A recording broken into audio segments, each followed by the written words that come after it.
La générosité est la caractéristique du musulman.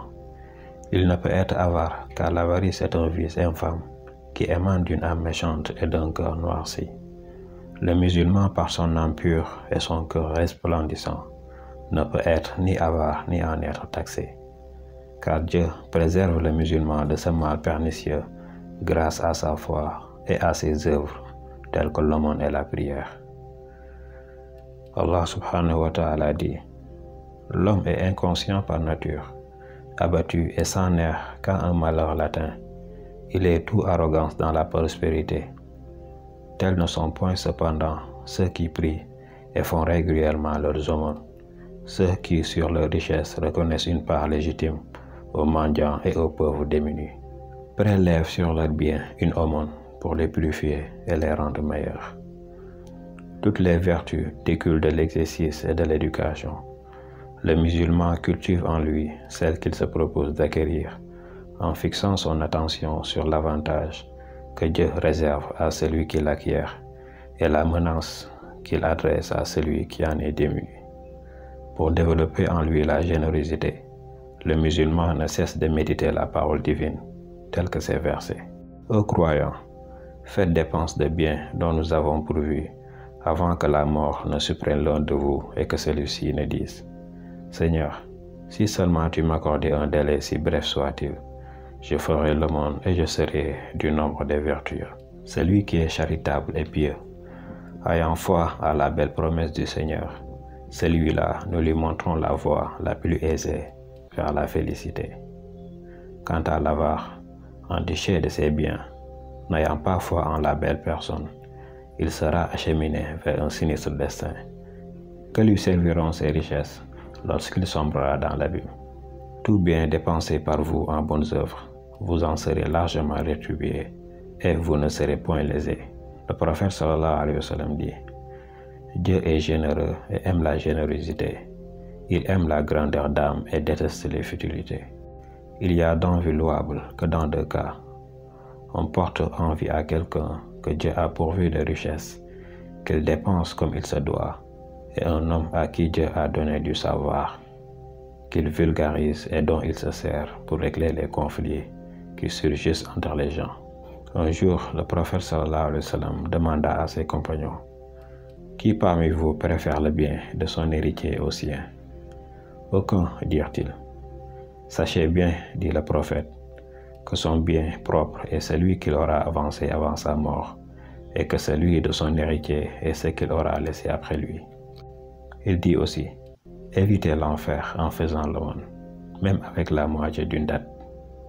Il y a point de jour où les gens ouvrent les yeux, le matin, sans que deux anges ne descendent des cieux.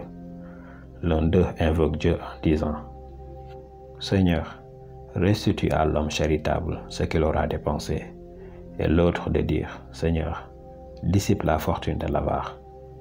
Méfiez-vous de l'avarice, elle a anéanti ceux qui vous ont procédé et les a poussés à s'entretuer et à profaner le sacré. Le prophète alayhi salatu wassalam demanda à son épouse Aïcha ce qui restait d'un mouton qu'il avait égorgé et dont ils avaient distribué la viande. Seule l'épaule en reste, répondit-elle.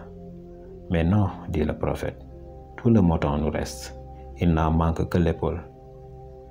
Une aumône de la valeur d'une date, prélevée sur un gain bien acquis, car Dieu n'accepte que ce qui est bon, sera agréé du Seigneur qui l'entretiendra au profit du donateur. Comme quiconque parmi vous entretient son poulain, elle finira par atteindre la grandeur de la montagne. Le musulman doit taire tout acte de charité, effectuer et éviter de le suivre par des actes nuisibles. Sa charité doit être au juste milieu entre le gaspillage et la parcimonie. Chaque musulman doit donner en aumône en fonction de son revenu, mais toujours avec plaisir. Quelques exemples de charité. Muawiyah, le prince des croyants, envoya à Aïcha, épouse du prophète, 180 000 dirhams. Aïcha fit apporter un plateau, y mit l'argent et le distribua. Le soir, Aïcha dit à sa servante: apporte-moi mon déjeuner. Elle jeûnait ce jour-là. La servante lui présenta du pain et de l'huile et lui dit: Tu aurais dû prélever sur l'argent que tu as distribué aujourd'hui 1 dirham pour nous acheter un peu de viande pour notre déjeuner. Si tu me l'avais rappelé, lui dit Aïcha, je l'aurais fait. On raconte Abdallah ben Amr acheta la maison de Khalid ben Aouba à la Mecque pour une somme de 70 000 dirhams. La nuit, Abdallah entendit des pleurs chez la famille de Khalid et en demanda la cause. Ils pleurent leur maison, lui dit-on. Va chez eux, dit Abdallah, et dis-leur que l'argent et la maison leur appartiennent. On rapporte également que l'imam Shafi'i, que Dieu lui fasse miséricorde, tomba malade. Mais il ne survécut pas à sa maladie. Il émit le vœu que monsieur Untel se chargea de sa toilette mortuaire après son décès. Quand il rendit l'âme, on appela l'homme et on le mit au courant de la dernière volonté de l'imam. L'homme demanda le testament du défunt.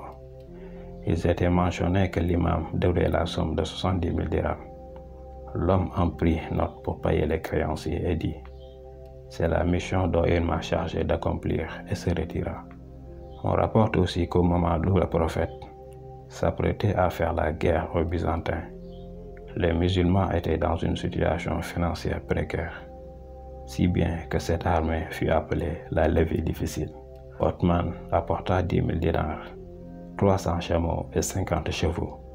Ainsi, il a pourvu la moitié du financement de l'armée.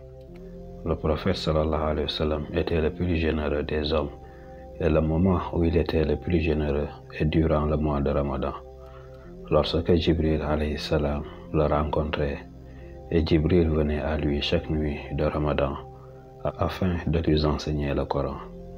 Ainsi, lorsque le prophète alayhi salatu wassalam rencontrait Jibril, il était plus généreux que les vents envoyés.